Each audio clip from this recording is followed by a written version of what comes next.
Bonsoir à tout le monde. Moi, c'est Audrey, Audrey Lemercier, je travaille à la Maison de l'Habitant. La Maison de l'Habitant, c'est en fait un lieu d'information sur toutes les questions du logement qui est situé en plein centre-ville de Nantes. Et donc, on organise régulièrement des événements d'information sur le logement pour vous accompagner, vous aider dans votre recherche. Ce soir, on l'organise donc en lien avec le CRIJ, que vous connaissez peut-être, le Centre régional information jeunesse. Également un lieu sur lequel, auprès duquel vous pouvez vous renseigner si vous avez entre 15 et 30 ans, sur toutes les thématiques, le travail, les études, le départ à l'étranger, le logement. Alors aujourd'hui, évidemment, c'est principalement la thématique logement qui va nous intéresser. Peut-être que tu vas venir sur Nantes prochainement, pour des études, pour un premier job, pour, voilà, rejoindre la famille ou autre. Et donc notre idée, c'est de pouvoir, t'accompagner dans ta recherche de logement. On a 4 points d'information, il y en a déjà eu un le mois dernier sur les résidences collectives. Ce soir, on va principalement, parler colocation. Et puis, le mois prochain, on parlera, des démarches, des aides financières, et en juin, on parlera de la cohabitation intergénérationnelle. Donc à chaque fois, c'est, en Facebook Live à 18 h. On vous repartagera de toute façon les dates, juste après. Et ce soir, il y a aussi avec nous, Marion qui travaille, à la FEV, donc c'est une association qui, propose des colocations à projet solidaire. Je vous en dis pas plus pour le moment puisque Marion va vous donner un petit peu plus de détails, juste après. Et puis on a aussi la chance d'être avec, Salomé, donc qui est, une des capseuses et qui a un parcours de colocation. Et elle va pouvoir un petit peu, bah, témoigner en tant que jeune, elle aussi, de ce parcours, comment elle a pu trouver une colocation, comment ça s'est passé. Voilà, plein de choses à vous partager ce soir. Je vais juste vous réindiquer, vous allez le voir normalement apparaître à l'écran, nos coordonnées, donc le CRIJ et puis la Maison de l'Habitant, un numéro de téléphone pour chaque structure. Vous avez aussi, une adresse mail. Donc voilà, il ne faut pas hésiter, à nous contacter si jamais vous avez des questions un petit peu plus précises sur le logement notamment. Tout de suite, pour rentrer dans le vif du sujet, je vous précise quand même, si jamais vous avez des questions, vous n'hésitez pas, vous les poser, directement en commentaire sur le live que vous êtes en train de suivre, que vous soyez sur la page, du CRIJ, de la Maison de l'Habitant, de la FEV. Voilà, n'hésitez pas à poser vos questions et puis on essaiera d'y répondre, au fur et à mesure. Et donc je vais laisser la parole à Marion qui va commencer à aborder un peu le sujet de la colocation par, bah, les questions qu'il y a à se poser avant de se lancer sur, un projet de colocation avec des amis, ou pas d'ailleurs. Mais voilà, il y a quelques petites, choses à avoir en tête, quelques questions à se poser, et je laisse Marion aborder ce sujet-là. Ouais. Hem, alors il y a plusieurs questions, oui, à se poser. Je propose qu'on parte de l'expérience de Salomé justement pour, qu'elle puisse nous expliquer elle, quelles questions elle s'est posées, avant de rentrer en coloc et puis moi je compléterai après avec, l'expérience qu'on a pu avoir en suivant des colocations, via les CAPS. OK. Bon, bonjour tout le monde, déjà. Et du coup, moi, les principales questions que je m'étais posées, alors j'ai fait 2 colocations et les principales questions que je m'étais posées, c'était: «Est-ce que, colocation, ça rime aussi avec amitié?» Parce que pour l'instant, j'ai fait que des colocations avec, des amis. Et je me posais vraiment la question de: «Est-ce que c'est possible?» Parce qu'on peut être amis, mais ami ne veut pas forcément dire coloc et coloc ne veut pas forcément dire ami non plus. Du coup, je me posais vraiment cette question-là et puis bon, finalement pour moi, ça le fait plutôt bien. Puis après, c'était, vraiment est-ce que, nos rythmes de vie sont compatibles? Parce que, on a beau, être en études, ou pas, en général, on est souvent en études quand on est en colocation à nos âges et c'est vrai que moi, je suis pas étudiante personnellement. Du coup, je sais que mon rythme de vie ne correspond pas forcément avec, ceux d'étudiants. Donc c'était une question que je m'étais posée aussi et puis, pour moi, c'était réellement important, de parler, de ce qu'on voulait, dans la colocation, c'est-à-dire, quel, rythme de vie on voulait, si, comment dire? Si, désolée, je suis un peu, Ça me stresse un peu, désolée. Si on avait les mêmes attentes par rapport aux courses, au ménage, si on voulait tout diviser, si voilà, en gros, beaucoup parler en fait avant d'aménager avec les gens avec qui on va être. Comme ça, on sait vers quoi on s'engage parce que c'est clairement un engagement, la colocation. Et ça peut être très cool comme ça peut être pas cool.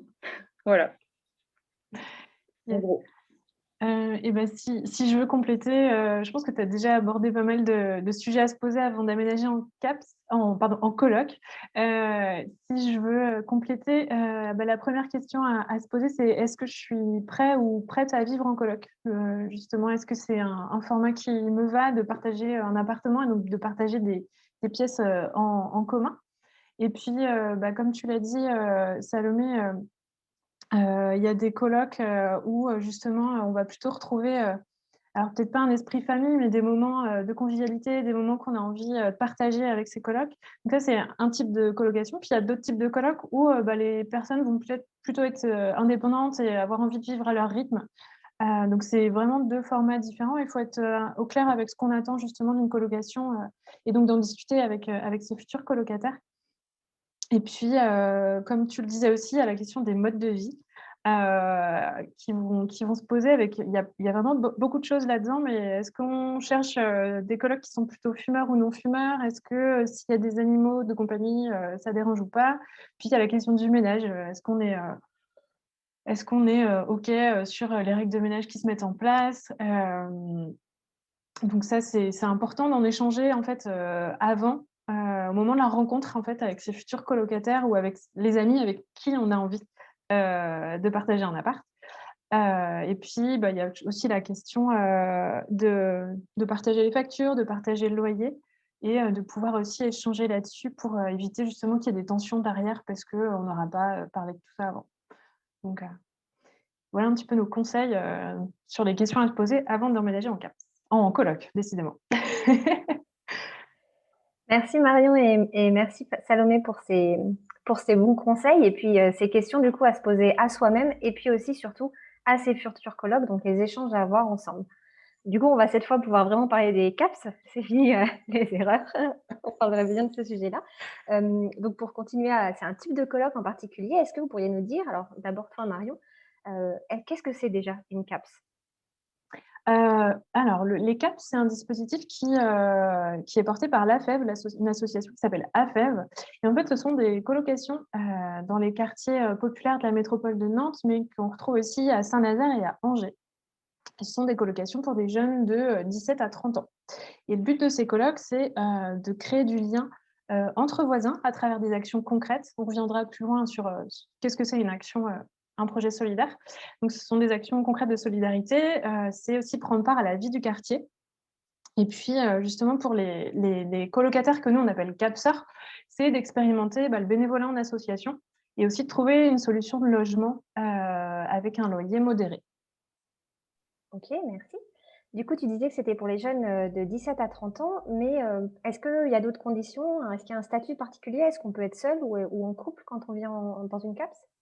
Alors il n'y a pas forcément de statut spécifique. On peut être étudiant, on peut être, travailleur, on peut être, en reconversion, on peut être, voilà, il n'y a pas de statut en volontaire en service civique, il n'y a pas de statut, spécifique. Ce qui est important, c'est, d'avoir, envie d'aller vers ses voisins, d'avoir envie d'aller vers les autres, d'avoir envie de vivre en coloc aussi, ça on en a déjà un peu parlé, d'avoir du temps de disponible, pour, pouvoir mettre en place ces actions solidaires et puis, c'est, quelque chose qui semble logique, mais d'être en capacité aussi, de payer son loyer. Est-ce que c'est adapté à, des personnes, en couple ou des personnes qui veulent emménager avec des amis? Oui, c'est adapté, nous, on essaye justement de répondre à ces situations-là où il y a des personnes qui veulent, aménager, plusieurs amis dans une cave. C'est pas toujours possible, mais on essaye de répondre à ça.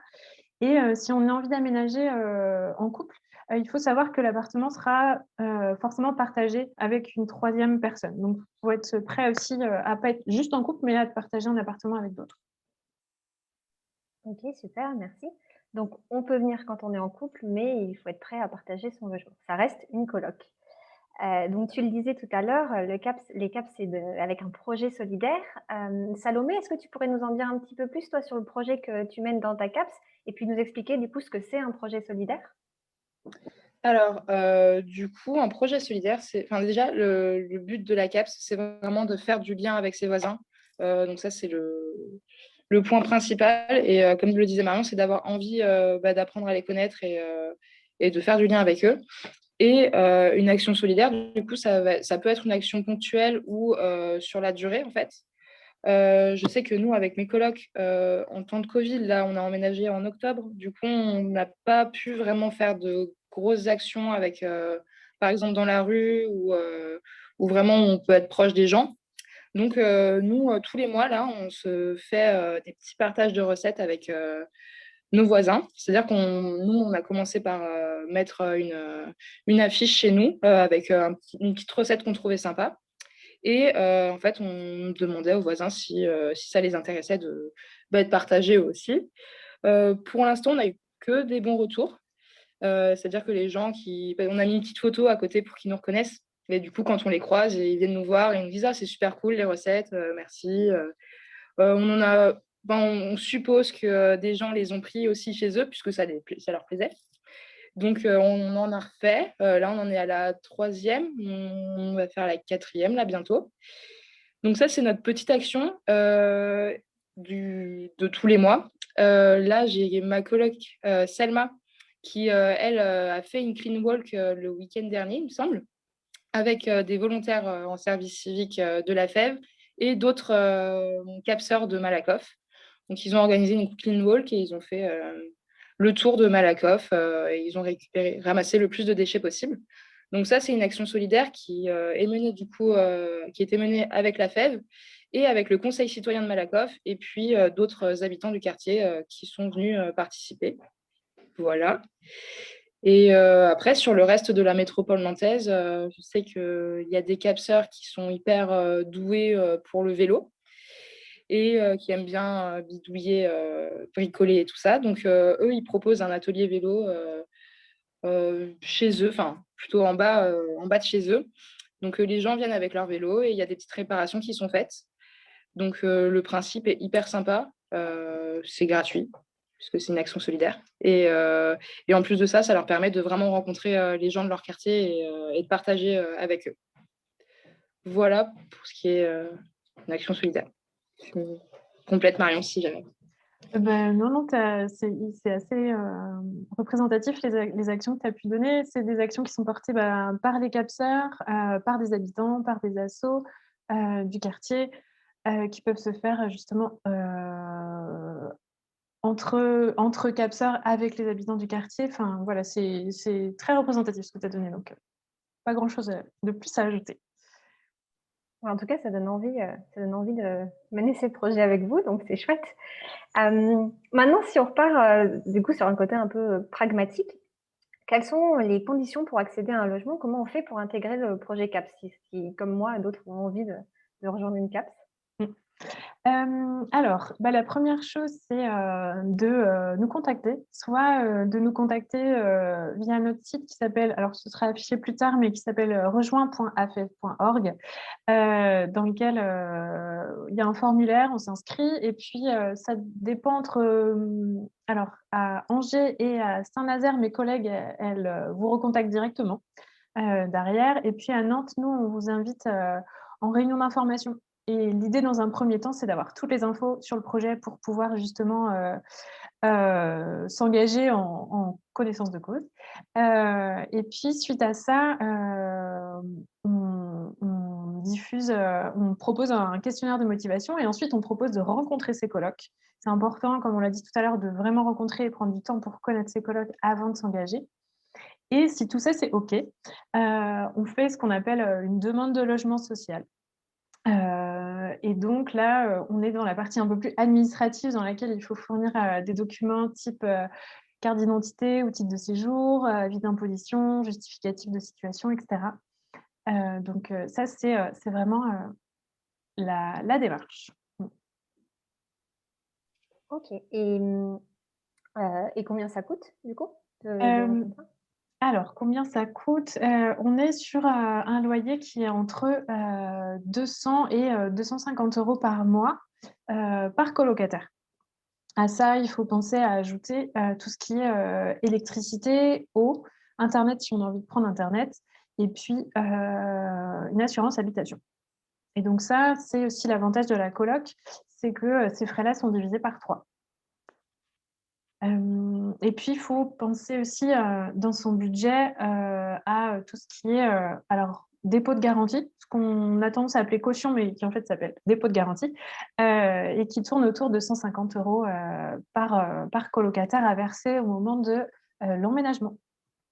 Et puis, pour compléter un petit peu cette question de budget-là, ce sont alors ça dépend des profils, mais si on est éligible aux APL, on peut aussi bénéficier des APL quand on rentre dans le projet CAPS. OK, super, merci pour ces infos. Juste, une petite précision parce qu'on parle aussi de la coloc ce soir. Pour information, le prix d'une coloc en général, on va plutôt être, à Nantes sur 400, peut-être 450 €. On peut trouver moins cher, bien sûr. On va plutôt être autour de 400 € et là aussi, si vous êtes éligible aux APL, ça va dépendre de différents critères, eh bien, vous pouvez, toujours bénéficier des APL là-dessus. Mais comme le disait, Marion, l'avantage, c'est qu'il y a pas mal de choses qui sont divisées par le nombre de colocataires, ce qui réduit le montant d'une colocation.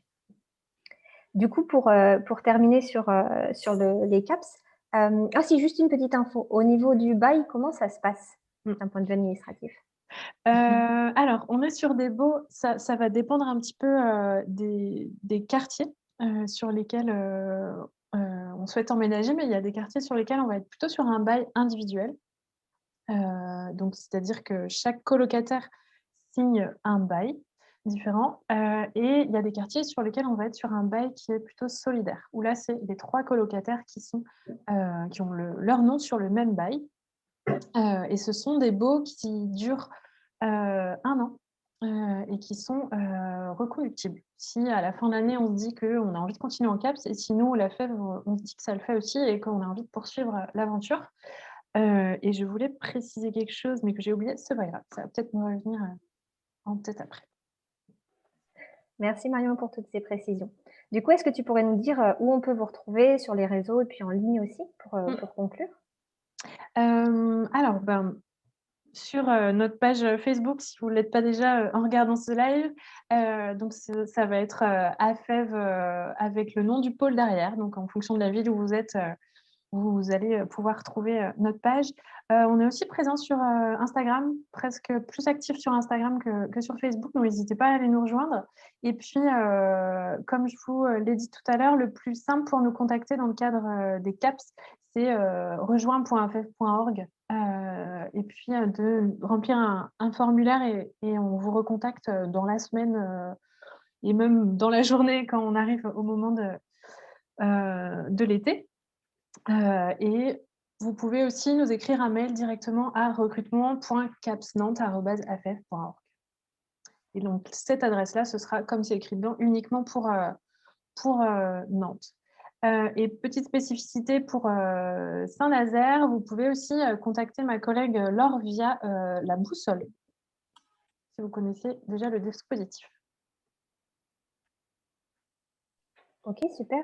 Merci Marion. Alors, du coup, on va prendre le temps de répondre à vos questions, donc n'hésitez pas. Là, je vois qu'on a une première question.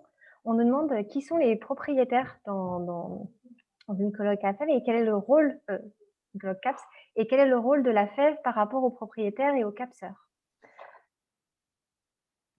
Alors, la FEV n'est pas propriétaire des logements. On est en partenariat avec des bailleurs sociaux. Alors, je peux pas les citer sur la ville de Angers, mais par exemple, à Saint-Nazaire, on va travailler avec la Stilel et à Nantes, on va travailler avec Nantes Métropole Habitat, la Nantaise d'Habitation et Habitat 44.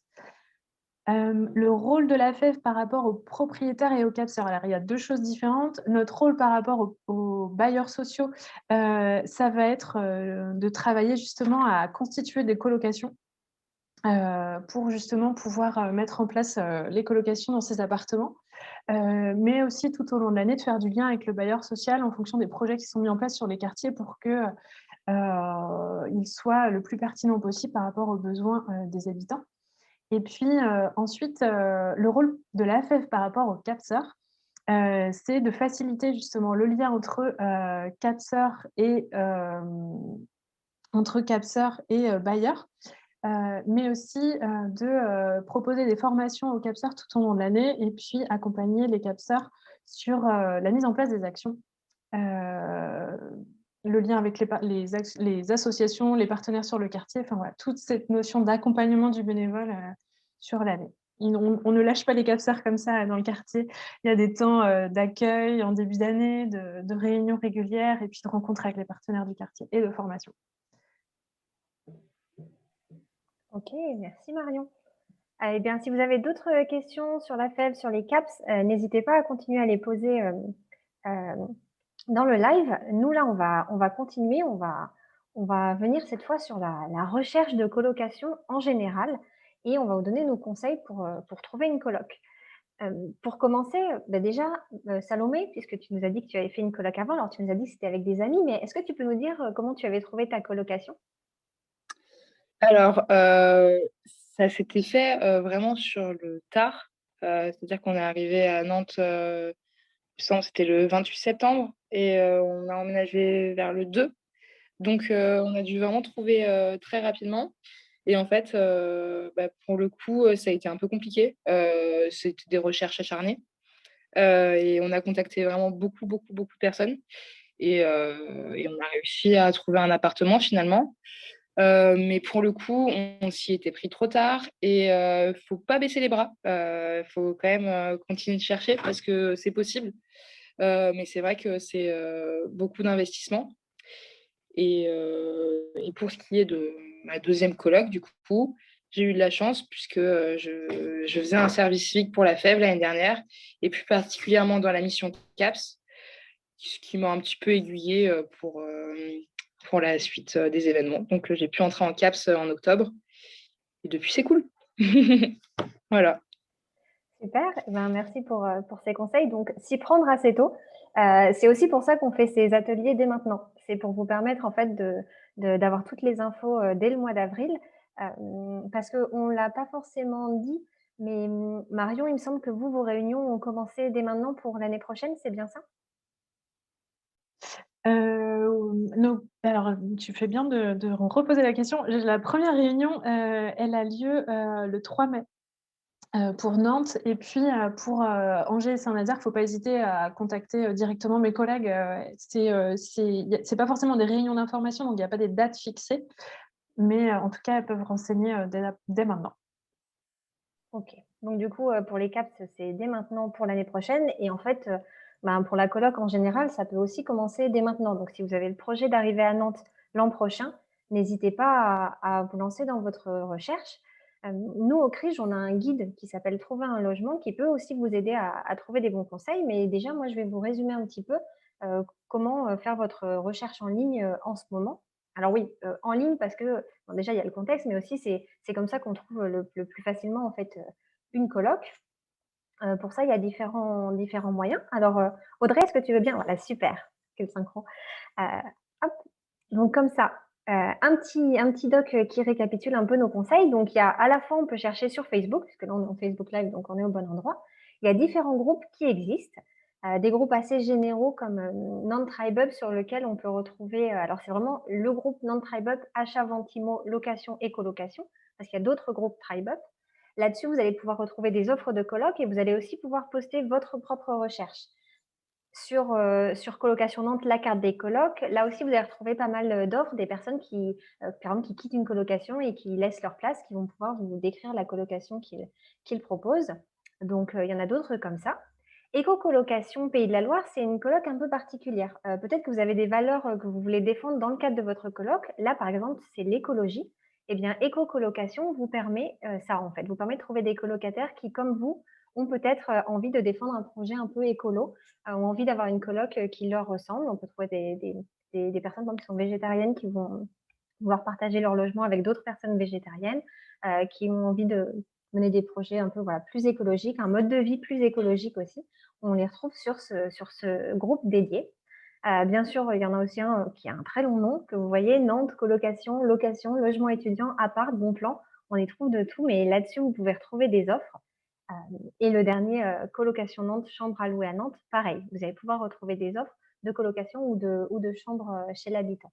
Une autre solution aussi pour les futurs étudiants notamment, ou les étudiants actuels qui cherchent, à changer de logement l'an prochain, c'est de laisser une annonce sur le groupe étudiants de Nantes, ou d'aller voir s'il n'y a pas des étudiants qui cherchent, des colocataires dans leur coloc.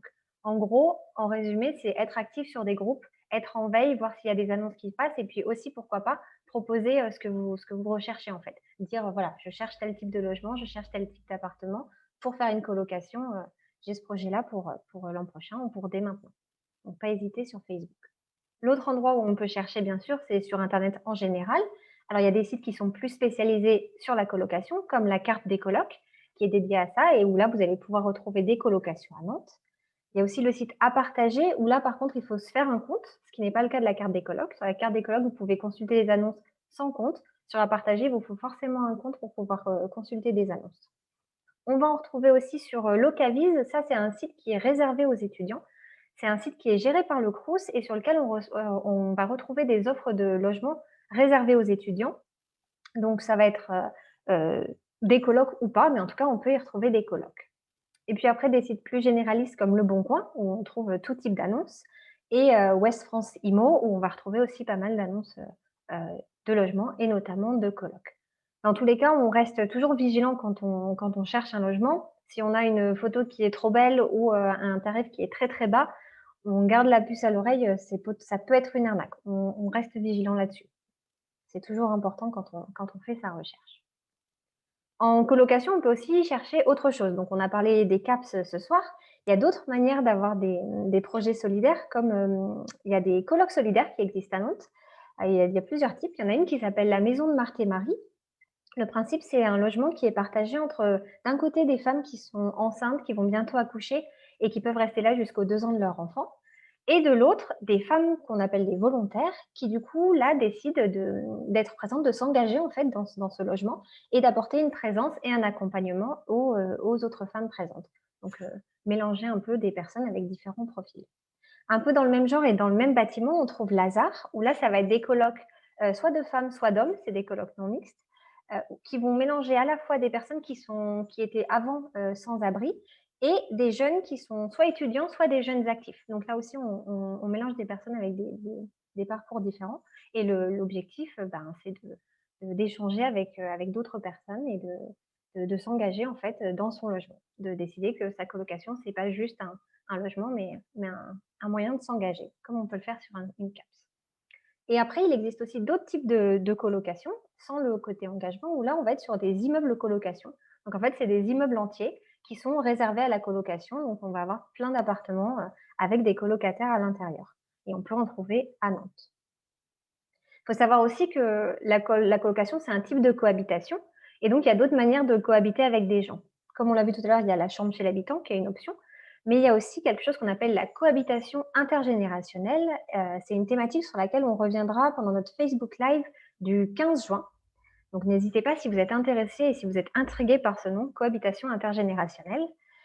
Et puis, il est aussi possible pour les étudiants de se mettre en coloc si on est dans une résidence collective. Là, je vais vous renvoyer au Facebook Live du 16 mars dernier, où on a parlé des résidences et des résidences collectives. Donc, n'hésitez pas si vous êtes intéressé par la résidence collective en tant qu'étudiant.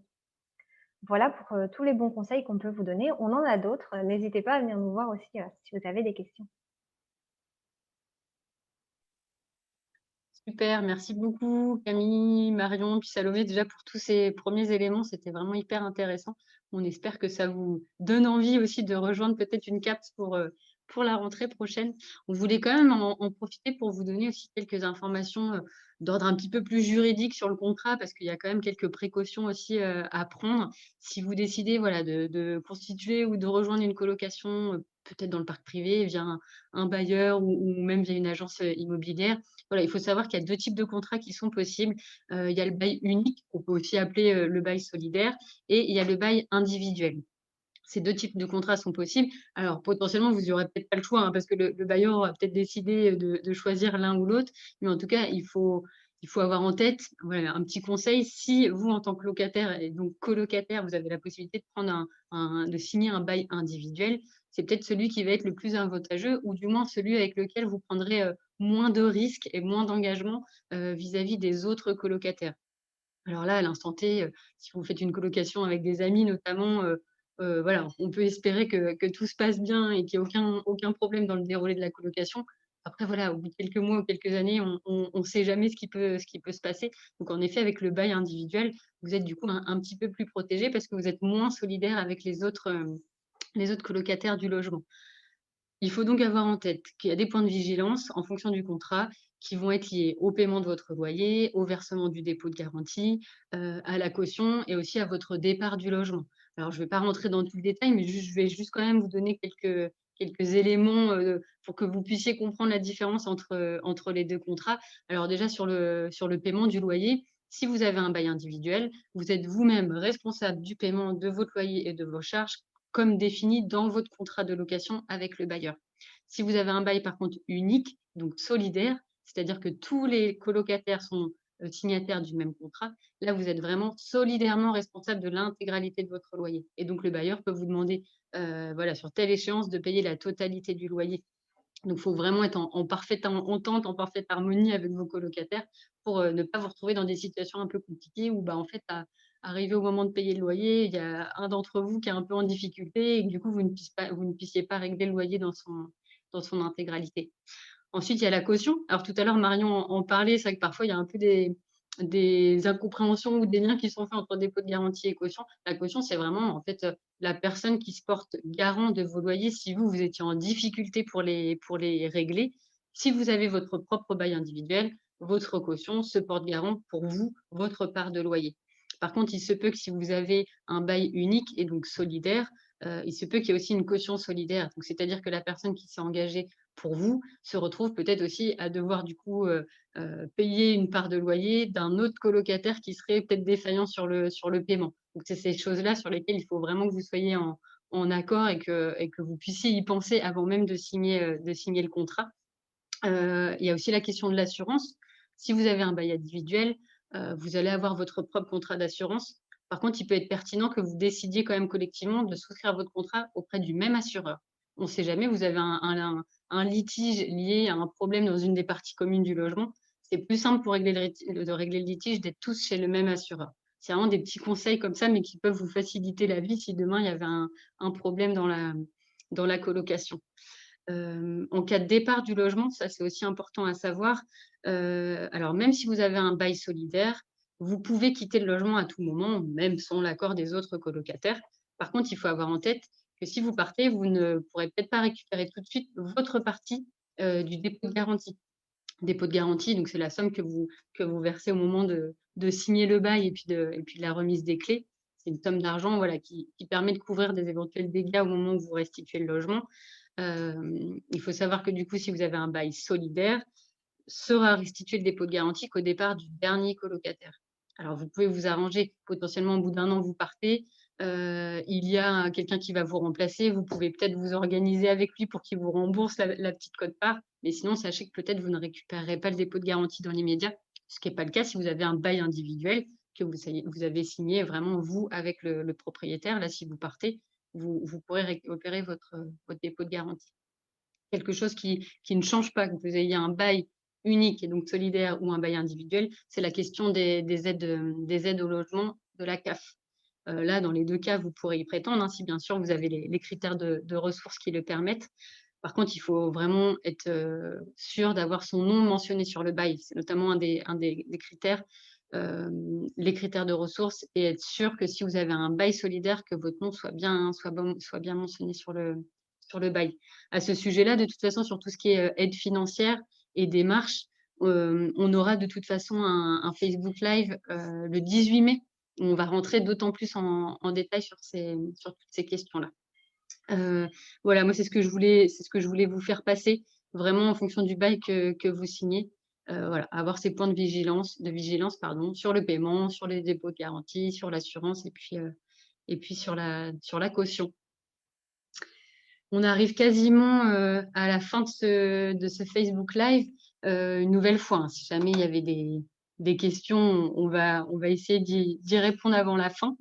Et puis, avant de conclure, peut-être Salomé, si tu le veux bien, est-ce que tu pourrais partager, alors je pense qu'on l'a déjà quand même un petit peu tous compris, mais pour conclure, si tu pouvais nous dire un petit peu ce que ça t'apporte, la colocation. Moi, perso, ça m'apporte beaucoup de rire quand même. Mhm. J'avoue qu'on se marre bien avec mes colocs de façon générale. Et puis moi, je suis une personne, j'adore ça, vivre avec des gens. Donc, perso, c'est trop cool puisque je pense que toutes les trois, on est à peu près dans le même délire. Et on se complète assez bien là-dessus. On mange quasiment tous les soirs ensemble, on fait nos courses ensemble. Euh, on divise tout à trois en fait. Et du coup, c'est quand même assez cool. Et je pense que ouais, ça me fait de beaux souvenirs quand même, Mm. dans l'ensemble. Merci beaucoup. En tout cas, merci pour ton témoignage. Puis je pense qu'en effet, ça va donner envie à pas mal de jeunes qui nous écoutent là, de faire un projet de colocation. Merci. J'espère. De rien. Je vous repartage quand même les dates aussi pour les prochaines. Alors, je vous avais remis quand même un petit point de récap, hein, mais bon, on vient d'en parler sur les points de vigilance. Je voulais vous donner aussi quand même le numéro de téléphone de la DIL. C'est l'Agence départementale d'information sur le logement. Donc, il y a un service juridique qui répond à toutes les questions sur le logement. Donc, voilà, si vous êtes actuellement locataire ou colocataire, que vous avez des questions sur tous les sujets qu'on vient de mentionner, hein, le dépôt de garantie, le paiement du loyer, etc., et que vous avez voilà, un doute, une question, n'hésitez pas à appeler donc le numéro indiqué 02 40 89 30 15. Puis l'objectif, c'est de pouvoir répondre à ces questions-là. On vous réindique donc les 2 prochaines dates. Donc le 18 mai, toujours en Facebook Live à 18h, donc les démarches et les aides financières. Il y aura aussi Action Logement et puis l'association Edith Nantes qui seront présents avec nous. Et puis la dernière date du cycle, ce sera le 15 juin, 18h également, sur la cohabitation intergénérationnelle dont vous a parlé Camille tout à l'heure, avec 2 associations aussi du territoire nantais, Le Temps pour Toi et Nantes Renou, qui seront aussi là pour répondre à vos questions sur le sujet. Si vous souhaitez revoir toutes ces informations, donc bien évidemment, les replays seront disponibles sur les pages Facebook du CRIJ, de la Maison de l'Habitant, de la FEV, de Nantes, Saint-Nazaire, Angers. Je crois que nos amis d'Adélis aussi le partagent. Et puis, vous les retrouverez aussi en replay sur YouTube, donc la chaîne YouTube du CRIJ et de la Maison de l'Habitant. Donc, n'hésitez pas à partager ces infos aussi autour de vous si vous avez voilà, des amis qui sont intéressés par la colocation, qui n'ont pas pu assister ce soir au Facebook Live. Toutes ces infos pourront être retrouvées en ligne sans problème. J'espère qu'on n'aura pas loupé trop de questions. Sinon, de toute façon, n'hésitez pas à reprendre contact avec nous. Et puis, on vous dit rendez-vous au 18 mai pour parler des démarches et des aides financières. Merci beaucoup aux participants et puis merci une nouvelle fois à Marion, à Salomé. Et puis, Camille, on se retrouve très prochainement pour les prochains Facebook Live. Bonne soirée à toutes et à tous et à très bientôt.